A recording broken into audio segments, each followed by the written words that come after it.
Hey everyone, hi, this is Ankush, and in this video, we'll be looking at the basics of operating systems, right? So, without any delay, let's just dive right into it. So, before we understand the basics of operating systems, we need to understand what is a computer, right? Because an operating system is something that is used in the computer, right? So, on a very broad scale, if we have to talk about a computer is a device which basically takes some kind of input, performs some kind of calculations based on the instructions that has been provided to it, and then produces some kind of output, right? Now, this computer is a combination of different kinds of devices, different kinds of what you can call parts, right? So there is the input devices, output devices. More and all, it looks like something that we can see in the picture here, right? But on a very broad scale, a computer can be divided into two parts. One is the hardware, and another is the software. Now, when it comes to hardware, that specifically refers to something which you can physically touch, which you can feel, right? So, some of the core hardware components of a computer, you can call it the CPU, the central processing unit, where the entire logical instructions executions happen. Whatever instructions you give, the executions of them happens on the central processing unit. It is responsible for that. We have our permanent storage where whatever data we have which we want to store in our computer for in a permanent kind of a scenario, we use permanent memory for that, right? Or storage devices as we normally call them. Then we have the motherboard, right? As we know, as we already talked about it, a computer is a machine which has different kinds of devices attached to it, right? It is a mixture of different kinds of devices, right? So motherboard is basically the juncture or the part which provides a connection between all of them, right?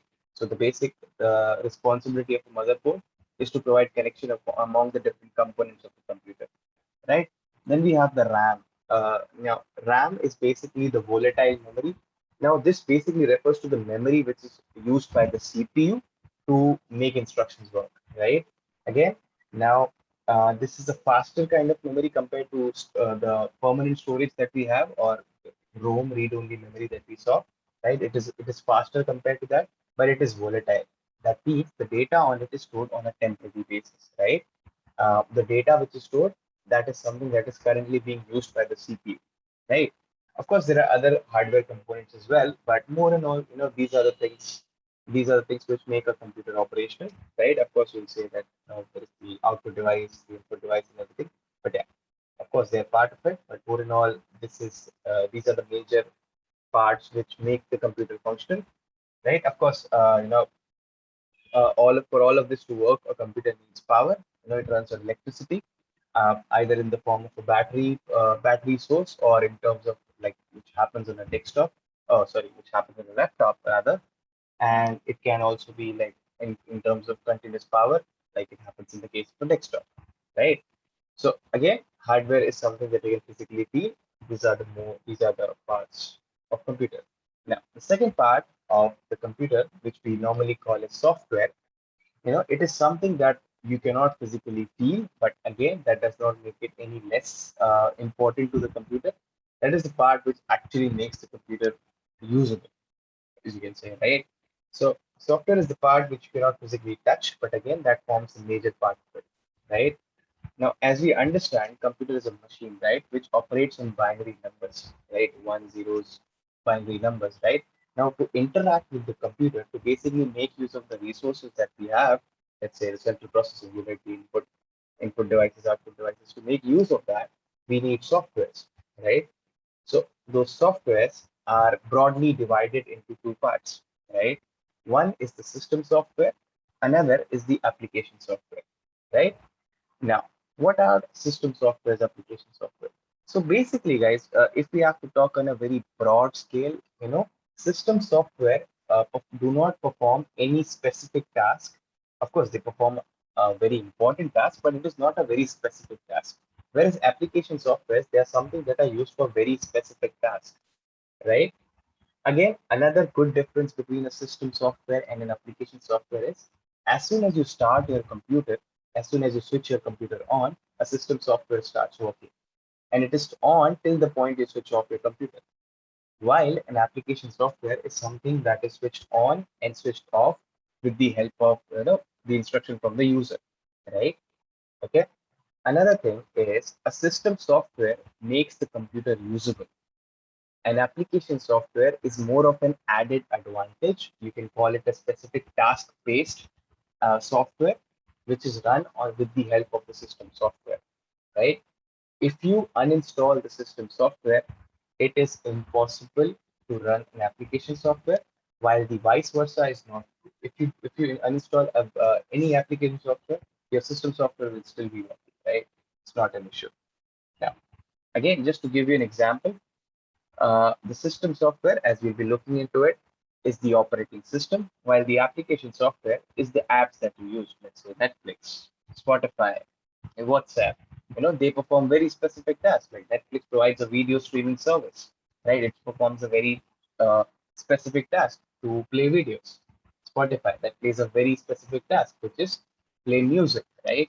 So application software, they provide a very specific task. They are very task oriented. You can switch them off, you can switch them on based on what you need. You can uninstall them without affecting other apps. But if you remove a system software, you know, it will be very difficult to run any other application on it, right? Now, application softwares, in short, they are known as apps, as we know, as we commonly call them. So whatever applications that you see on the Play Store, they are basically application softwares, right? Okay. So now, since we have this background knowledge now is a good time to go for the understanding of operating systems. But before we do that, we should look at some of the popular what do you call it application softwares that we have. So Spotify, right, a music streaming service. It performs a very specific task, which is something to play music. Then you have Microsoft Paint, right, or Paint in general, right? Again, performs a very specific task of you know, uh, providing interactive what you can call art and craft, or I won't say craft, that's the wrong word, but providing those kind of services. Then we have Chrome, again, a browser which helps us browse the internet. Again, a very specific task there, right? All of these make use of system softwares to perform the applications that we are doing, right? So let's move forward now. Let's look at operating system, right?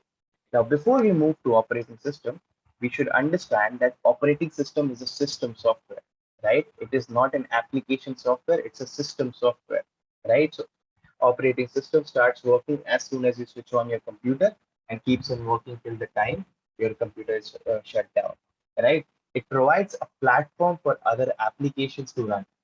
Basically, it provides a service for other applications to work. So it is helping other applications to run, right? That is one of the use cases of operating system. But before that, let's understand what is operating system, right? Now, an operating system acts as a bridge between an application software and the hardware resources, right? So we all know how does an application works, right?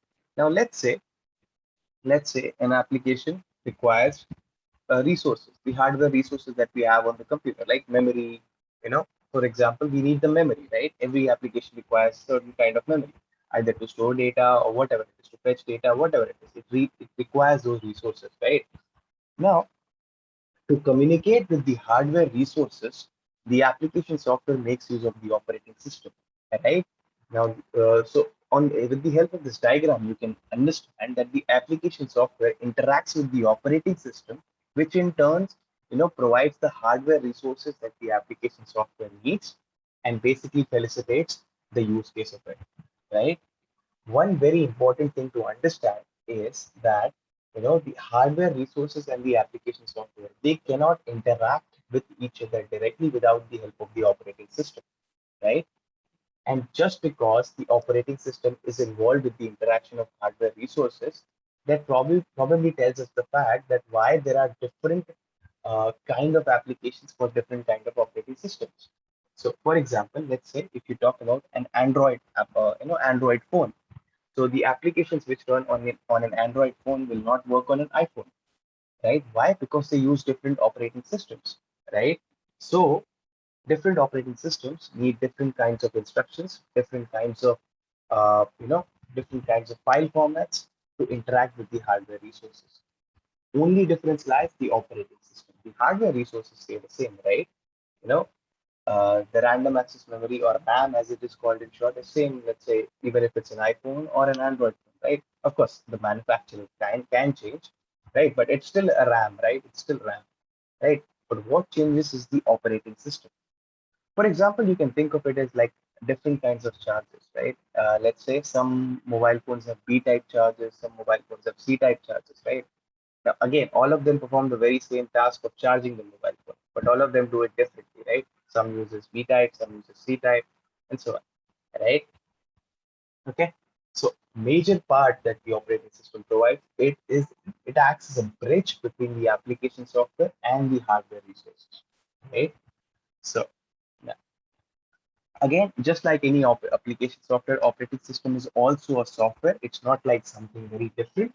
It is a software, but the tasks that are provided by the software are not very oriented, not very specific, right? Let's say if you talk about WhatsApp in general, it's a communication service. It provides a service to send messages from sender to receiver, or vice versa, right? Whereas the operating system provides a very general kind of service. Any application software that comes to it, it provides it the hardware resources. It helps it to run on the system, right?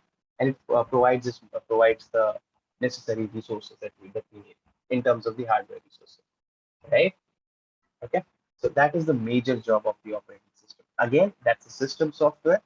That means it will be working throughout the scenario, throughout the time you're using the laptop, or you're using the mobile phone, or using the computer in general, whatever it is, right? Okay. Now, next thing that we should be looking at is, this is actually very important, the memory management by operating system. So, as we already discussed, that operating system is responsible for managing, or allocating the resources in terms of the hardware resources, right? So one of the hardware resources is memory, right? So the operating system is responsible for memory management. How does it do that? That is something we should look at, right?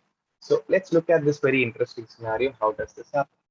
So the operating system has control of the application software, which reaches out to it with the help of its requirements, right?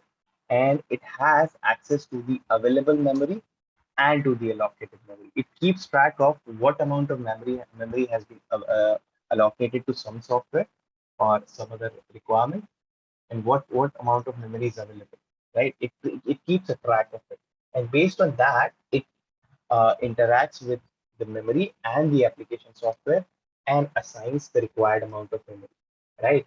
Now, memory management by operating system is different than application software management, right?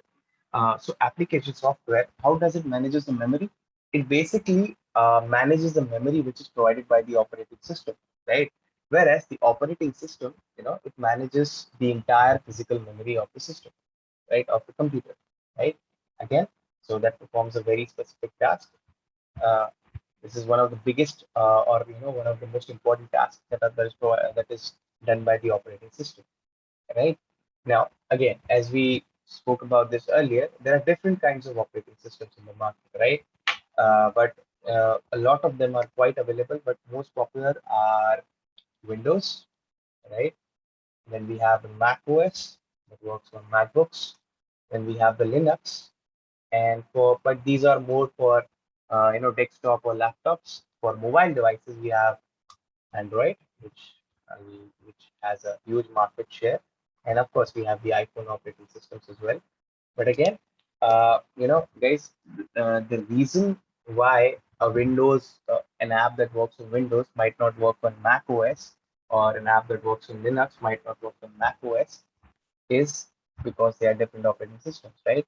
The way they interact with the hardware is different. On the same system, if you can work with Ubuntu, or which is a Linux-based system, or you can work with Windows, right?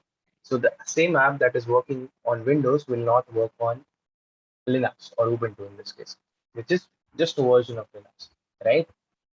So the reason is because Windows operating system has the job of interacting with the hardware, right? So it should understand the instructions which are given to it.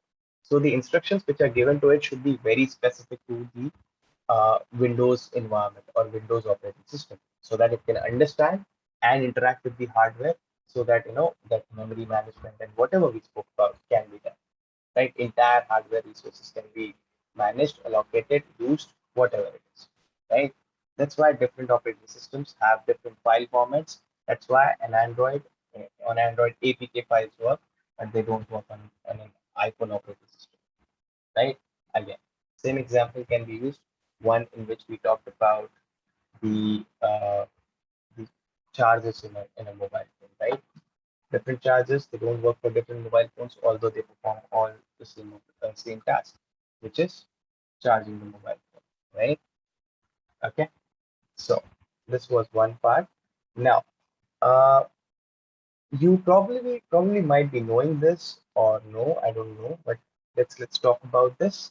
Now, Windows is basically not a free software, whereas Linux is free, right? So Linux is something which is known as open source software, which is freely available on the internet and can be used without any requirement of fee payment or anything. Whereas another kind of software, which is, for example, Windows, is a proprietary software. That means you have to pay to get to that software. A particular company or an organization owns that software, and you cannot modify it, without their consent, right? Whereas open source software is freely available on the internet, right? You can copy that from the internet, use it according to your own use case scenario, and so on, right? So the best example of open source software is of course Linux, and the best case scenario or best what you say example of proprietary software is Microsoft. In fact, just to prove my point, we have the source code of Linux here, which I can show you right now, right? So this is actually the source code of Linux, right? So you can just copy it here, use it according to your own use case scenario, and probably use it, right? Right? Now, just to sum everything up, what are the things that we saw in this case? In this case, we saw about what are the operating system, but before that, we understood what are the things like how does a computer work, right? So it has hardware and software, right? Hardware are the physical parts of the computer, such as CPU, motherboard, ROM, which is the permanent storage, and RAM, which is the temporary storage. Then we looked at software. First of all, we looked at what are system softwares and application softwares. System software such that the entire system relies on it, right? All the applications rely on system software for their operation, right? Whereas application software, they're very specific, task-specific softwares. Example, Spotify, Netflix, WhatsApp, whatever it is. Right? All the apps that you see on Play Store or the App Store on an iPhone, they are actually application softwares, right? They perform a very specific task. They interact with the system software, for example, the operating system, and they make use of the hardware resources to get the task done, right? Okay, then we saw what is an operating system. It is actually a kind of a bridge between the hardware and the application software, right? So the application software interacts with the operating system, which in turn interacts with the hardware resources and manages and allocates those resources, right? Then we saw memory management by operating system, which is actually the major operation of the operating system, such that it manages and allocates and keeps track of the available memory, right? What part of it is allocated, what part of it is free, what part should be given to which application software, and so on. It also updates the status, keeps track of the status of the memory, right? Which allocated memory has been freed, which part of the memory has been allocated to some other application software, and so on, right? Then we saw different kinds of operating systems available in the market. So for laptops and desktops in general, we have Windows, Mac OS, Linux, and for the mobile phones, the most popular one is of course Android, but we have the iPhone operating system as well, right? We also had Symbian, if you remember, if someone At those Nokia days, we used to use Symbian. Then we looked at what are open source softwares and then what are proprietary softwares. Of course, a good example of open source is Linux, and a good example of proprietary software is Microsoft, right? So guys, this was a brief introduction about operating systems. I hope you guys enjoyed the video. Thank you very much for watching.